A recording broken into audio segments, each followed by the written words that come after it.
പുതപ്പിട്ട് മൂടൂ ഖദീജ,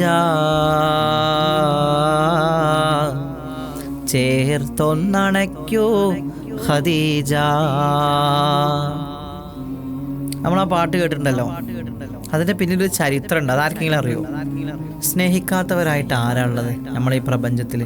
നമ്മളൊക്കെ സ്നേഹിച്ചവരാണല്ലേ. നമ്മളൊക്കെ നമ്മളെ ഉമ്മാനെ സ്നേഹിച്ചിട്ടുണ്ട്, നമ്മളെ ഭാര്യയെ സ്നേഹിച്ചിട്ടുണ്ട്.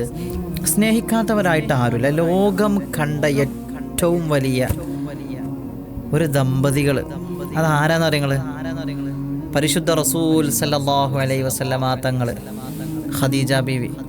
ഇവർ രണ്ടുപേരും കാണിച്ചു തന്ന ഒരു മാതൃക ഉണ്ടല്ലോ, അതൊരു വല്ലാത്ത സംഭവമാണ്.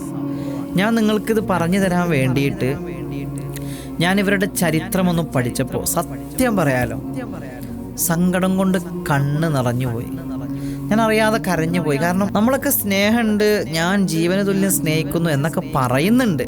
പക്ഷേ അതിലൊക്കെ എത്രമാത്രം സത്യമുണ്ടെന്ന് അല്ലാഹു ആലം. സ്നേഹിക്കുന്നവരുണ്ടാവും, ഇല്ല എന്നല്ല ഞാൻ പറയുന്നത്.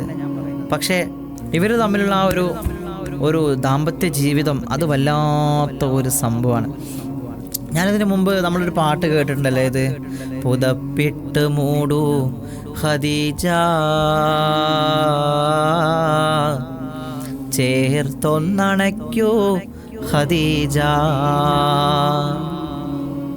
നമ്മളാ പാട്ട് കേട്ടിട്ടുണ്ടല്ലോ, അതിൻ്റെ പിന്നിലൊരു ചരിത്രമുണ്ട്. അതാർക്കെങ്കിലും അറിയോ?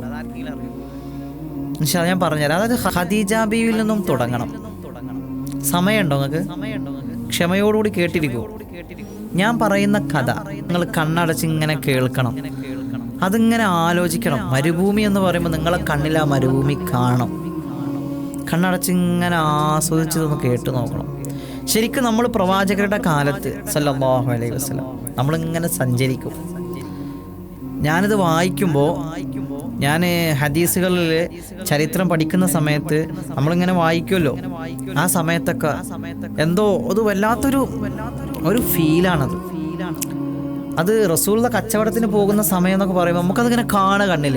മുത്തുനബി ഇങ്ങനെ മരുഭൂമികൾ നടന്നു പോകണതൊക്കെ സല്ലല്ലാഹു അലൈഹി വസല്ലം നമുക്കിങ്ങനെ കണ്ണിൽ കാണും. അതുപോലെ നിങ്ങൾ കാണണം, അപ്പോഴേ നിങ്ങൾക്കിത് അനുഭവപ്പെടുള്ളൂ. ഖദീജ ബീവി റളിയല്ലാഹു അൻഹായുടെ പേര് താഹിറ എന്നായിരുന്നു. പരിശുദ്ധ എന്നായിരുന്നു അതിനർത്ഥം. മക്കയിലെ ഖുവൈലിദിന്റെ മകളായിരുന്നു ഖദീജ ബീവി റളിയല്ലാഹു അൻഹ. വലിയ സാമ്പത്തിക ഭദ്രതയുള്ള കൂട്ടത്തിലായിരുന്നു ബീവി. വലിയ, നമ്മുടെ നാട്ടിൽ പറഞ്ഞ വലിയ മുതലാളി, വലിയ പൈസക്കാരെന്നൊക്കെ പറയില്ലേ, അതായിരുന്നു. വലിയ മുതലാളിയായിരുന്നു. ആർക്കും വാരിക്കോരി കൊടുക്കുന്ന ഒരു പ്രകൃതം, സ്വഭാവം. അഹങ്കാരമില്ല, അഹംഭാവമില്ല.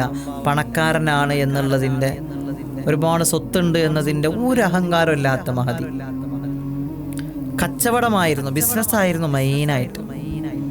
അതായത് സിറിയയിലും യമനിലേക്കുമൊക്കെ വലിയ കച്ചവട സംഘങ്ങൾ മഹദിക്ക് വേണ്ടിയിട്ട് കച്ചവട ആവശ്യാർത്ഥം പോയിക്കൊണ്ടിരുന്നു മക്കയിൽ നിന്നും. അപ്പോൾ നിങ്ങളൊന്ന് ആലോചിച്ച് നോക്കുകയാണെങ്കിൽ എത്ര വലിയ ബിസിനസ്സായിരുന്നു ഖദീജ ബീവിക്ക് ഉണ്ടായിരുന്നത്. അത്ര വലിയ സാമ്പത്തിക ഭദ്രതയുള്ള കൂട്ടത്തിലായിരുന്നു മഹദി. ഇരിക്കട്ടെ, ഹബീബായ റസൂലുള്ളാഹി സ്വല്ലല്ലാഹു അലൈഹി വസല്ലമ തങ്ങളുടെ ആ ഒരു മുത്തുനബിയിലേക്കുള്ള ആ ഒരു അടുപ്പം, മുത്തുനബിയെ പരിചയപ്പെട്ടതും ഹബീബായ റസൂലുള്ളാഹി സ്വല്ലല്ലാഹു അലൈഹി വസല്ലമ തങ്ങളിലേക്കും എത്തുന്ന ആ ഒരു രംഗമുണ്ടല്ലോ, അതെങ്ങനെയെന്ന് അറിയങ്ങൾ? കച്ചവടമാണല്ലോ, ബിസിനസ്. വിശ്വസ്തരെ ഏൽപ്പിക്കണം, അപ്പോഴേ കച്ചവടം പൊടിക്കുള്ളൂ.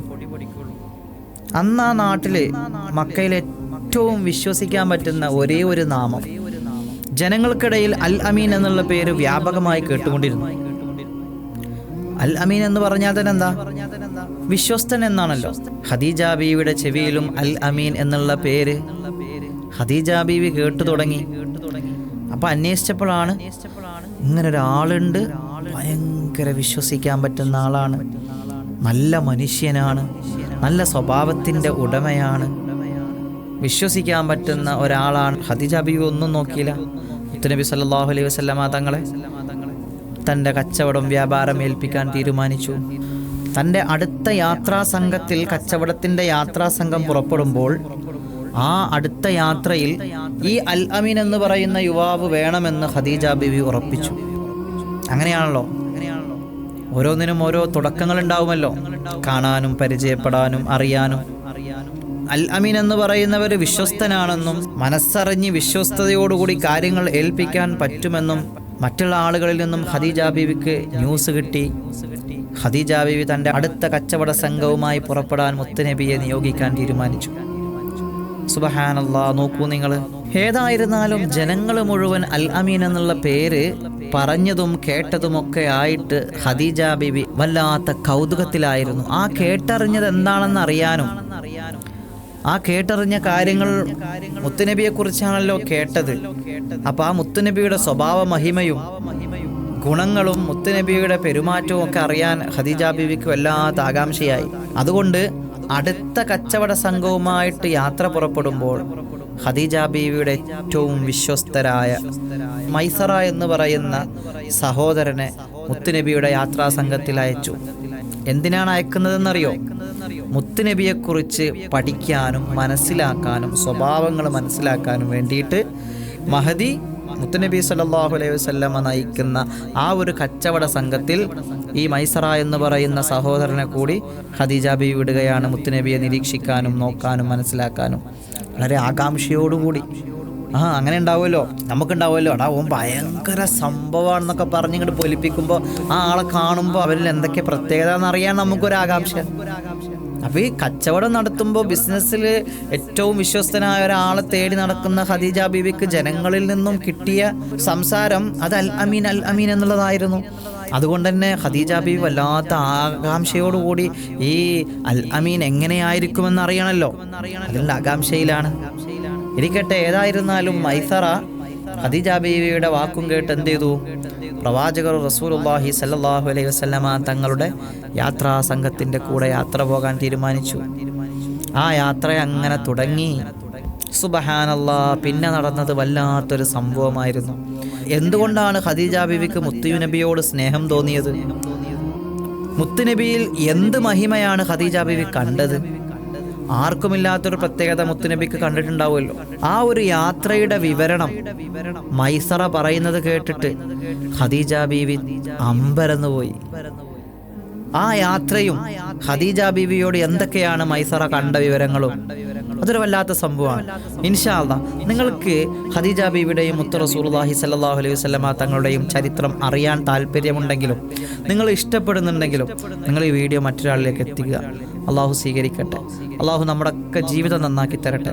ഇൻഷാ അല്ലാഹ് ഇതിൻ്റെ ബാക്കി ഭാഗം എന്തായിരുന്നു അവരുടെ യാത്ര, മൈസറ റസൂലുള്ളാഹിൻ്റെ കൂടെ യാത്ര പോയപ്പോൾ എന്തായിരുന്നു കണ്ട കാഴ്ചകൾ, എന്തൊക്കെയാണ് ഖദീജ ബീവിയോട് ഒന്ന് പറഞ്ഞത്, ഖദീജ ബീവി എന്ത് കേട്ടപ്പോഴായിരിക്കും അമ്പരന്ന് പോയത്.